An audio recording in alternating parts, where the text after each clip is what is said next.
검찰은 또 윤석열 대통령이 국회 표결로 비상계엄이 해제된 뒤 2차 계엄을 언급했다고 보고 있습니다.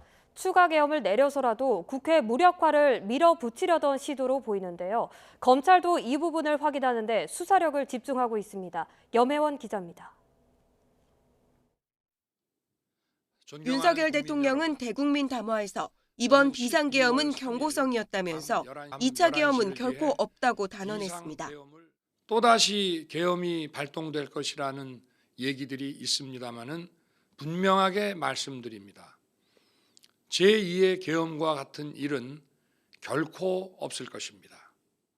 하지만 비상계엄을 내렸던 그날 밤, 윤 대통령은 추가 계엄을 언급한 것으로 확인됐습니다. 검찰은 윤 대통령이 국회 현장을 지휘 중이었던 이진우 당시 수방사령관에게 전화해 2번, 3번 계엄령을 선포하면 되는 거니까 계속 국회 진입을 진행하라고 지시한 증거를 잡았습니다. 검찰 관계자는 수사 중인 사안이라 구체적으로 말하기 어렵다면서도 인적, 물적 증거를 통해서 확인한 내용을 밝힌 것이라고 자신했습니다. 윤 대통령이 직접 2번, 3번 계엄을 할 수 있다고 언급하면서 국회에서 의결된 지 3시간 반 가까이 지난 뒤에야 계엄을 해제한 것도 결국 2차 계엄을 염두에 뒀기 때문 아니었느냐는 의혹을 키우고 있습니다. 그렇다면 국회 무력화 뒤엔 어떤 수순을 밟으려 했을까?